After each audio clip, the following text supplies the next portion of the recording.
ನಾನು ನಿಮ್ಮ ಶಿರಾಗೆಳತಿ. ಎಲ್ರಿಗೂ ನಮಸ್ಕಾರ. ಎಲ್ಲರೂ ಹೇಗಿದ್ದೀರಾ? ನಮ್ಮನೇಲಂತೂ ಒಂದೊಂದೇ ಮದುವೆ ಶಾಸ್ತ್ರಗಳು ನಡೀತಾ ಇದೆ. ಚಪ್ರ ಹಾಕಿದ್ದಾಯಿತು, ಇವಾಗ ಬಳೆ ಶಾಸ್ತ್ರ ನಡೀತಾ ಇದೆ. ಫಸ್ಟ್ ನಮ್ಮ ಹುಡುಗಿಗೆಲ್ಲ ಬಳೆ ತೊಡ್ಸಿದ್ರು, ಆಮೇಲೆ ನಾವು ಕೂಡ ಎಲ್ಲ ತೊಡ್ಕೊಂಡ್ವಿ. ನಮ್ಮ ಹುಡುಗಿಗಂತೂ ಬಳೆ ಹಾಕ್ತಿದ್ದಂಗೆ ಮೊದಲಿಂಗಿ ತಿಕ್ಕಳೆ ಎದ್ದು ಕಾಣಿಸ್ತಾ ಇತ್ತು. ಇವೆಲ್ಲ ಶಾಸ್ತ್ರಗಳು ನಾವು ಮೊದಲನೇ ದಿನ ಮಾಡ್ತೀವಿ, ಅಂದರೆ ಹುಡುಗಿನ ಚೌಟ್ರಿ ಕರ್ಕೊಂಡು ಹೋಗ್ತೀವಲ್ಲ ಅವತ್ತಿನ ದಿನ ಮಾಡ್ತೀವಿ. ಹಾಗೆಯೇ ಅರಿಶಿನ ಶಾಸ್ತ್ರನೂ ಅಷ್ಟೇ ಅವತ್ತಿನ ದಿನನೇ ಮಾಡ್ತೀವಿ, ಮುಂಚೆ ಏನು ಮಾಡೋಕ್ಕೆ ಹೋಗೋದಿಲ್ಲ. ಪ್ರತಿಯೊಂದು ವಿಡಿಯೋನು ನಮ್ಮ ಜನಾಂಗದಲ್ಲಿ ಮಾಡುವಂತಹ ಶಾಸ್ತ್ರಗಳನ್ನೆಲ್ಲ ನನ್ನ ಯೂಟ್ಯೂಬ್ ಚಾನಲಲ್ಲಿ ಡೀಟೇಲ್ ಆಗಿ ಶೇರ್ ಮಾಡ್ತೀನಿ. ಪಾರ್ಟ್ ವೈಸಲ್ಲಿ ಎಲ್ಲರೂ ಕೂಡ ಹೋಗಿ ನೋಡಿ, ನೀವೆಲ್ಲೂ ಕೂಡ ನೋಡಿರೋಕ್ಕೆ ಸಾಧ್ಯ ಇಲ್ಲ ಅಂತ ಅನಿಸುತ್ತೆ.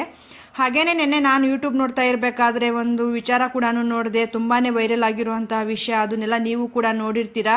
ಅದೇನಪ್ಪ ಅಂದರೆ ಸೌಜನ್ಯ ಅವ್ರ ಕೇಸು. ನಾವು ಕೂಡ ಅವ್ರ ಪರ ಧ್ವನಿ ಎತ್ತೋಣ, ಅವ್ರಿಗೆ ನ್ಯಾಯ ಸಿಗಲಿ ಅಂತೇಳಿ ನಾನು ಈ ವಿಡಿಯೋ ಮುಖಾಂತರ ಹೇಳೋದಕ್ಕೆ ಇಷ್ಟಪಡ್ತೀನಿ. ಹಾಗೇನೆ ಹೆಣ್ಮಕ್ಳು ಸಾಕಿದವ್ರಿಗೇನೆ ಹೆಣ್ಮಕ್ಳು ಕಷ್ಟ ಏನು ಅಂತ ಗೊತ್ತಾಗೋದು. ನಾನು ಒಂದು ಮಗಳು ತಾಯಿಯಾಗಿ ಒಂದು ಮಗಳಿಗೆ ಎಷ್ಟು ಕೇರ್ ಮಾಡ್ತೀವಿ, ಎಷ್ಟು ಸೇಫಾಗಿ ನೋಡ್ಕೊತೀವಿ ಅನ್ನೋದು ಅವ್ರವ್ರ ತಂದೆ ತಾಯಿಗಳಿಗೆ ಮಾತ್ರ ಗೊತ್ತಿರುತ್ತೆ. ಹಾಗೆ